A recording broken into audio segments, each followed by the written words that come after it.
안녕하세요. 반갑습니다. 라트입니다. 지난 시간에 자유주의 신학에 대한 이야기를 했었는데요.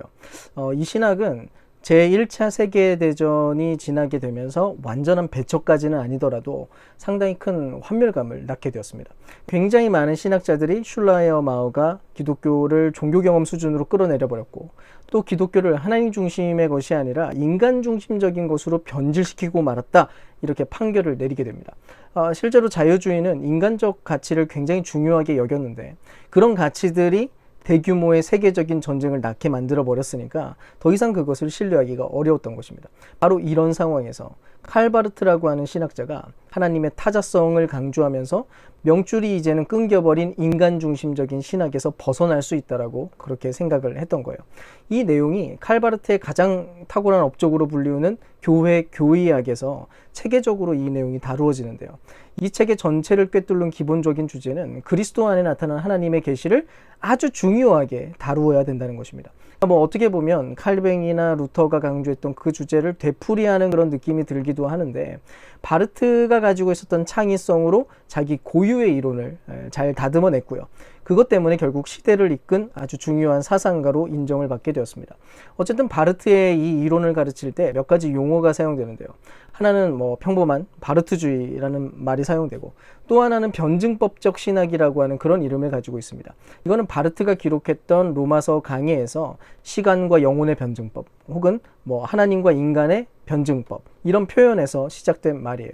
바르트가 주장하는 핵심 중 하나가 하나님과 인간 사이에는 연속성이 없다. 그래서 모순이나 변증법적 관계가 있다, 이거거든요. 그래서 변증법적 신학이라고 불리우게 됐습니다. 또 다른 유명한 말이 뭐냐면 신정통주의인데요.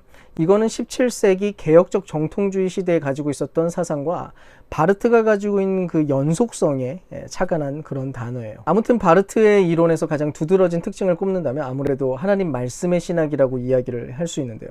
그 논의에 따르면 신학이란 성서를 통해 우리에게 계시된 예수 그리스도를 터전으로 삼고 그 위에 기독교 교회의 선포를 다지고자 애쓰는 그런 학문이에요. 즉 신학은 인간의 상황이나 인간의 문제에 대한 응답이 아니라는 것이고, 오직 하나님의 말씀에 대한 응답이며, 하나님의 말씀은 그 본성상 응답을 요구한다는 바로 그 내용입니다. 자유주의가 가지고 있는 생각이랑은 굉장히 대비가 좀 되죠.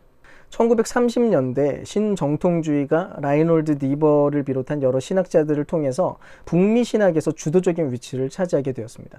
당시 자유주의 개신교가 펼치던 낙관적인 가정들을 전부 비판하는 그런 일들을 잘 했어요.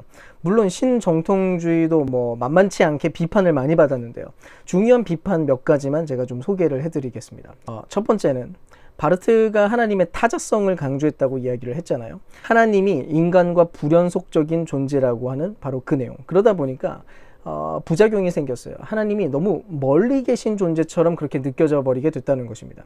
심지어는 하나님이 인간과는 아무런 관계도 없는 그런 존재라는 그런 수준까지도 나아가게 되는 거예요. 실제로 신정통주의가 당시 극단적인 회의주의를 낳게 한 원인이라고 주장하는 사람들도 굉장히 많습니다. 또 두 번째 비판은요.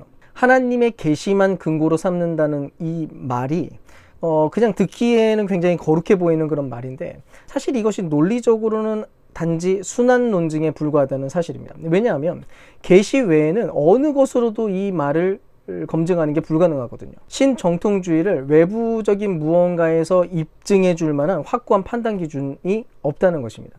결국 많은 비평가들이 신정통주의는 일종의 신앙주의다라고 이렇게 판단하기도 했습니다. 자기 테두리 밖에서부터 오는 비판에는 철저하게 귀를 막아버리는 그런 믿음 체계라는 그런 비판이었습니다. 그리고 마지막 비판으로는 신정통주의가 성교적인 가능성, 성교에 관한 힘이 굉장히 떨어진다는 거예요. 다른 종교에 끌리는 사람들한테 거의 전혀 대응할 수가 없기 때문입니다. 왜냐? 일단 타 종교에 대해서는 그저 타락하고 왜곡된 것이라고 폄훼하는 것 외에는 다른 길을 찾지 못하기 때문이에요. 그에 비해서 다른 종류의 신학 이론들은 타 종교의 존재를 제대로 평가하려고 하고, 그것을 기독교적인 신앙과 연결시켜서 대화를 시도하는 그런 가능성, 그런 경우가 굉장히 많이 있습니다. 아무튼 여기까지가 신정통주의에 대한 간략한 소개였습니다. 감사합니다.